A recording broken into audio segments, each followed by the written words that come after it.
Halo, assalamualaikum warahmatullahi wabarakatuh. Selamat pagi, salam sejahtera bagi kita semua. Pagi yang cerah ini masih dalam pembelajaran sejarah Indonesia. Hari ini kita akan belajar bersama-sama. Hari ini temanya adalah perkembangan penjajahan Inggris di Indonesia. Tujuan pembelajarannya sama, kalian diharapkan setelah pembelajaran ini bisa menjelaskan tentang perkembangan penjajahan Inggris di Indonesia dan kalian bisa melaporkan bagaimana saja perkembangan penjajahan Inggris di Indonesia. Oke, langsung saja kita cari tahu materinya seperti apa perkembangan penjajahan Inggris di Indonesia. Untuk pendahuluannya seperti ini. Penjajahan Inggris di Indonesia berlangsung singkat, yaitu sekitar 5 tahun. Beda ya, ketika dengan penjajahan bangsa lain yang Spanyol, Portugis, sama Belanda, apalagi Belanda yang paling lama di Indonesia. Nah, setelah Inggris pun Belanda masih ingin menguasai Indonesia, walaupun memang dalam urutannya Inggris itu dalam urutan terakhir, tapi Belanda itu memang masih ingin menjajah Indonesia. Inggris menguasai Pulau Jawa setelah melakukan penyerangan dengan menggunakan 60 kapal dan berhasil menguasai Batavia pada 26 Agustus 1811, kemudian diteruskan dengan kapitulasi Tuntang pada 18 September 1811. Belanda menyerahkan Indonesia kepada Inggris. Jadi latar belakangnya diawali dengan pasukan Inggris ini datang menggunakan 60 kapal untuk menyerang Belanda yang ada di Indonesia, yang ada di Batavia pada saat itu pada 26 Agustus 1811. Kemudian untuk melegitimasi atau untuk mensahkan penjajahan Inggris di Indonesia ada yang namanya perjanjian. Harus ada yang namanya perjanjian agar tidak tumpang tindih antara kekuasaan satu dan kekuasaan itu tidak tumpang tindih, yaitu adanya perjanjian yang namanya kapitulasi Tuntang, yang isinya bahwa Belanda itu harus menyerahkan kekuasaannya kepada Inggris pada saat itu. Saat itu yang memimpin Indonesia adalah Stanford Raffles yang memiliki kebijakan-kebijakan yang sangat luar biasa pada saat itu. Nah ini kalian bisa lihat fotonya inilah yang namanya Stanford Raffles. Orang yang tidak hanya memikirkan jajahannya saja. Dia memikirkan semua bidang, dari bidang ekonomi, bidang politik, hukum, sampai bidang ilmu pengetahuan. Ini orang tidak hanya membahas tentang mengeruk ke perekonomiannya, tetapi dia juga memikirkan tentang masa depan yang lebih baik, mengatur pemerintahan yang lebih baik, mengoleksi ilmu pengetahuan yang lebih baik. Bahkan Stanford Raffles ini dia sempat menerbitkan satu buku. Nah ini kebijakannya, kita bahas yang pertama yaitu pada pemerintahan. Raffles membagi Pulau Jawa menjadi 16 karesidenan. Sistem ini diteruskan oleh Belanda sampai akhir pendudukan di Indonesia. Dengan adanya sistem karesidenan ini memudahkan Inggris dalam mengorganisir pemerintahan. Selain itu juga mengubah sistem pemerintahan ke corak barat. Nah, di pada bidang pemerintahan, Raffles ini membagi Jawa menjadi 16 karesidenan. Karesidenan itu merupakan sekumpulan beberapa kabupaten. Kadipaten kalau dulu, kabupaten yang dipimpin oleh bupati. Kalau karesidenan itu dipimpin oleh seorang yang namanya residen. Ya. Jadi sistem pemerintahan dibagi menjadi 16 karesidenan dan ini sampai sekarang karesidenan ini masih digunakan di Indonesia. Ya tujuannya membagi 16 karesidenan yaitu agar memudahkan Stanford Raffles ini mengatur pemerintahan terutama di Jawa sendiri karena memang di negerinya aslinya Inggris sama di Indonesia itu memang luas wilayahnya itu lebih luas di Indonesia daripada di negara awalnya yaitu di Inggris. Kemudian dalam bidang ekonomi, penghapusan kewajiban tanaman ekspor menjadi awal kebijakan Raffles. Selain itu, Raffles juga menghapus pajak hasil bumi yang biasa kita sebut dengan kontingenten, serta sistem penyerahan wajib fair pledge leverantee yang dahulunya diterapkan oleh VOC. Raffles melakukan sistem sewa tanah untuk mendapatkan pemasukan kas Inggris. Namun pelaksanaan itu mengalami kegagalan. Ini gagal karena ada 3 faktor. Yang pertama, sulit menentukan jumlah pajak tanah karena harus melakukan pengukuran dan penelitian tentang kesuburan tanah. Yang kedua, sistem uang sebagai pajak yang harus dibayar belum berlaku sepenuhnya di masyarakat Indonesia. Kemudian yang ketiga, kepemilikan tanah masih bersifat tradisional. Jadi, waktu Belanda VOC dulu mendapatkan uang dari tanam paksa dan penyerahan wajib. Nah, menurut Raffles ini tidak menguntungkan, tetapi ini malah mensengsarakan rakyat. Oleh karena itu sistem ini dihapus dan diganti dengan sistem sewa tanah. Akan tetapi ternyata sistem sewa tanah ini yang menurut Raffles ini baik diterapkan di Indonesia atau di Jawa malah mengalami kegagalan karena adanya 3 faktor tadi.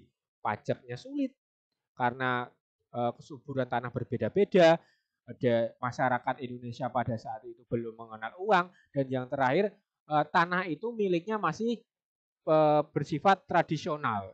Nah, masih orang tuh masih primitif soal tanah ya pada saat itu. Kemudian pada bidang hukum, Raffles mengubah pelaksanaan hukum yang sebelumnya pada pemerintahan Dendels berorientasi pada ras, warna kulit, namun pada masa Raffles lebih cenderung pada besar kecilnya kesalahan. Jadi hukum pada masa Dendels, pada masa penjajahan Belanda itu berdasarkan warna kulit. Kamu orang Belanda, jadi kamu hukumnya lebih ringan. Kamu orang pribumi, kulitnya lebih coklat, maka kamu akan mendapatkan hukuman lebih berat ketika kamu mendapat kesalahan seperti itu. Kemudian pada bidang sosial, ya tadi saya ulangi lagi ya, yang pada masa Raffles ini beda lagi. Hukum itu cenderung pada besar kecilnya kesalahan. Ketika kamu mendapatkan kesalahan yang lebih besar, maka kamu hukumannya akan lebih berat. Dan sebaliknya seperti itu. Itu masanya Raffles. Kemudian kemudian kita bahas tentang kebijakan sosial. Raffles menghapuskan adanya kerja rodi dan perbudakan. Namun dalam kenyataannya Raffles juga melakukan pelanggaran undang-undang dengan melakukan kegiatan serupa. Jadi baik sebenarnya kebijakan yang digunakan Raffles pada bidang sosial, menghapuskan yang namanya kerja rodi atau perbudakan atau kerja paksa. Tetapi yang namanya penjajah, ya dia merasa lebih tinggi, dia merasa lebih dituankan. Maka sifatnya penjajah walaupun dia menghapus kebijakan tersebut, tetapi dia juga melaksanakannya, malah melaksanakannya. Nah itu sifatnya penjajah ya seperti itu. Kemudian pada bidang ilmu pengetahuan, Raffles menuliskan suatu buku yang dinamakan History of Java. Nah ini yang saya bilang di awal, Raffles ini penjajah yang tidak hanya mengeruk soal ekonomi saja, mengeruk soal kekayaan saja, tapi dia juga mengeruk tentang hasil kekayaan intelektualnya yang berupa ilmu pengetahuan tadi. Nah, pada saat itu Raffles 1817 di London dia juga menulis buku History of Java. Selain itu dia juga untuk menulis buku History of the East Indian Archipelago. Ini membuktikan Raffles ini sangat firm atau sangat suka pada bidang ilmu pengetahuan. Raffles mendukung perkumpulan Batavia Genootschap serta melakukan temuan berupa bunga Rafflesia arnoldii. Raffles juga pernah mengundang para ahli pengetahuan dari luar negeri untuk melakukan penelitian-penelitian di Indonesia. Raffles menemukan bunga raksasa yang diyakini sebagai bunga terbesar di dunia bersama seorang bernama Arnoldii. Makanya bunga yang besar tadi, bunga raksasa tadi dinamakan Rafflesia arnoldii. Adanya gejolak di Eropa atas situasi Inggris dan Belanda berdampak pula bagi pemerintahan Indonesia di bawah Inggris. Ditandatanganinya perjanjian London yang berisi bahwa Belanda mendapatkan kembali jajahannya pada 1814 menjadi akhir dari pemerintahan Inggris atau juga pemerintahan Raffles di Indonesia. Belanda secara resmi kembali menguasai Indonesia semenjak 1816. Nah, inilah yang menjadi akhir juga pemerintahan Raffles di Indonesia. Pada saat itu ada gejolak di Eropa, terutama antara Inggris dan Belanda, yang mengakibatkan di Indonesia pun berpengaruh, dan akhirnya di sana ada perjanjian London yang menjadikan Indonesia kembali lagi ke tangannya Belanda pada tahun 1816. Kembali lagi Belanda secara resmi menguasai Indonesia. Kita ke kebijakan Raffles yang lain. Ini ada kebijakan sewa tanah pada pemerintahan Raffles. Ini kita lebih luas. Tadi kita sudah menyinggung sedikit tentang sistem sewa tanah yang gagal. Ini kita akan lebih luas lagi cari tentang kebijakan sewa tanah itu bagaimana pada masa pemerintahan Raffles. Setelah Inggris menguasai Indonesia, Raffles ditunjuk untuk menjadi gubernur EIC, East Indian Company, di Indonesia yang diangkat pada 19 Oktober 1811 dan menjabat selama 5 tahun, 1811 sampai 1816. Itu latar belakangnya, kita sudah tahu 5 tahun Raffles menjajah Indonesia atau menjadi gubernur jenderal Indonesia. Raffles yang menjabat sebagai gubernur jenderal melakukan perubahan-perubahan baik di bidang ekonomi maupun pemerintahan kebijakan kontingentan yang sebelumnya diterapkan oleh pemerintahan Dendles kemudian diganti dengan kebijakan sistem sewa tanah land rent. Tentunya untuk memenuhi kebutuhan ekonomi. Dengan adanya kebijakan ini pribumi harus membayar sewa tanah karena semua tanah dianggap milik negara, ya.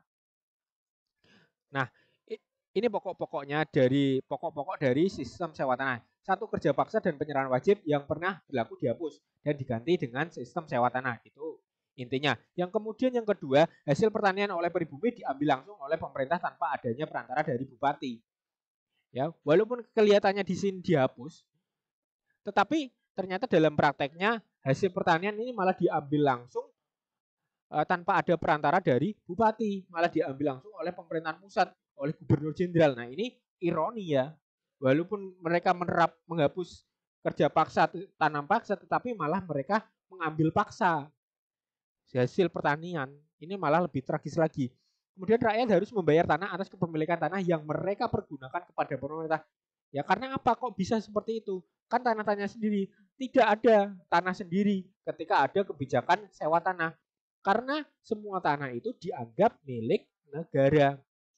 Nah, kemudian apakah sistem ini berhasil? Ternyata sistem ini tidak berhasil. Tadi kita sudah bahas, ini tidak berhasil karena pajak dan luas tanah yang berbeda harus diukur, harus diketahui bagaimana kesuburannya. Kemudian yang kedua, sulit menentukan tingkat kesuburan suatu tanah.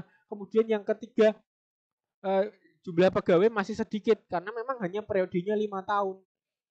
Dari masa awal sampai 5 tahun sulit mencapai, karena di Indonesia itu belum banyak orang yang bisa membaca, bisa menulis, bisa membaca angka, bisa membaca huruf, itu belum bisa. Kemudian sistem uang belum sepenuhnya berlaku di masyarakat. Nah, ini kemudian yang terakhir tentang pembagian wilayah pada masa pemerintahan Dendles. Nah, kebijakan selanjutnya yang dilakukan oleh Raffles yaitu dengan membagi wilayah Jawa menjadi 16 karesidenan. Kebijakan ini dilakukan agar pemerintahan ini lebih mudah dan melakukan pengawasan terhadap daerah-daerah di Pulau Jawa. Setiap residen tersebut dikepalai oleh seorang residen dan asisten residen. 16 karesidenan tersebut diantaranya 1. Madura, 2. Banyuwangi, 3. Besuki, 4. Pasuruan, 5. Surabaya, 6. Gresik, 7. Rembang, 8. Jepara, 9. Jipang Grobogan, 10. Kedu, 11. Semarang, 12. Pekalongan, 13. Tegal, 14. Cirebon, dan yang 16 Batavia dan Banten. Untuk wilayah pedalaman yaitu Kasunanan Surakarta dan Kesultanan Yogyakarta, di wilayah tersebut meliputi mancanegara Wetan dan mancanegara Kilen. Ya. Setelah menentukan 16 karesidenan, kemudian karesidenan tersebut dibagi menjadi wilayah kabupaten yang dipimpin oleh seorang bupati. Jadi karesidenan ini merupakan sekumpulan wilayah kabupaten yang menjadi satu. Ya. Bupati tersebut dibantu oleh seorang patih yang bertugas sebagai pengawas teritorial. Kepala residen membawai di bidang pemerintahan, peradilan, serta pajak negara. Nah, itu yang tugasnya residen pada saat itu. Dia mengurus pemerintahan, mengurus tentang hukum, dan mengurus tentang ekonomi yang berupa pajak. Nah, sisanya itu di di digawangi atau dibadani oleh bupati. Nah, itu saja untuk hari ini. Terima kasih atas perhatiannya. Saya akhiri. Assalamualaikum warahmatullahi wabarakatuh.